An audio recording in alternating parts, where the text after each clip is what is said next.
శివుడి మీద భక్తి కలగాలంటే ఏం చేయాలి? ఈ క్వశ్చన్ నన్ను చాలా మంది అడిగారు. అయితే ఒక విషయం గుర్తుపెట్టుకోండి, నీకు శివుడి మీద భక్తి కలిగిందన్నా, ఆయన మీద ప్రేమ కలిగిందన్నా, ఆయన మాటలు వింటున్నా, ఆయన పేరు వింటున్నా, నీ కళ్ళమంట నీళ్లు తిరుగుతున్నాయన్నా, నీ రోమాలు నిక్కబొడుచుకుంటున్నాయన్నా ఆయన గురించి వింటున్నప్పుడు నువ్వు గుర్తుపెట్టుకో, ఇది ఎన్నో కోట్ల జన్మల పుణ్యం. ఎందుకంటే ఎన్నో కోట్ల జన్మల పుణ్యం లేకపోతే శివభక్తి అనేది అవ్వటం ఇంపాసిబుల్. ఎందుకంటే మీరు ఒకటి గుర్తుపెట్టుకోండి, శివుడు చూడంగానే అట్రాక్ట్ చేసేసి ఇంత ఉండదు. ఎలా ఉంటుందంటే మెల్లిగా ఈ slowly starts occupying your mind, your heart. So ఆ తర్వాత సర్వం శివోహం అయిపోతుంది. నీ ఇంట్లో ఒక శుభకార్యం జరిగిందంటే, నీకు ఉద్యోగం వచ్చినా, నీకు పెళ్లి జరిగినా, నీకు సంతాన భాగ్యం కలిగినా, లేకపోతే జీవితంలో ఏదన్నా విజయం కలిగినా, సర్వ శుభాలకు కారణం ఈశ్వరుడు. అందుకే ఆయన్ని శుభంకరుడు అంటారు. నీ లైఫ్ లో ఏ శుభకార్యం జరిగినా అది శివుడి యొక్క అనుగ్రహంతో, ఆయన అనుమతించిందే నీ జీవితంలో శుభకార్యం జరగదు. సో ఏ శుభకార్యం జరిగినా ముందు ఆయనకి థ్యాంక్స్ చెప్పుకోవటం నేర్చుకో.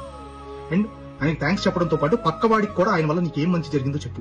కష్టంలో ఉన్నవాడికి శివతత్వం చెప్పడం అంటే, ధర్మరక్షణ కోసం యుద్ధం చేస్తా మీమాంసలో ఉండిపోయిన అర్జునుడికి కృష్ణుడు భగవద్గీత చెప్పినంత గొప్ప కష్టంలో ఉన్నవాడికి శివతత్వం చెప్పడం.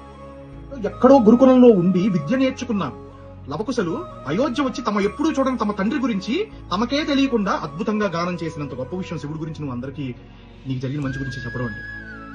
శివుడంత లీలామూర్తి, శివుడంత దయామూర్తి, శివుడంత భక్తవశంకరుడు, శివుడంత భక్త బాంధవుడు విశ్వంలో ఇంకొకరు లేరు.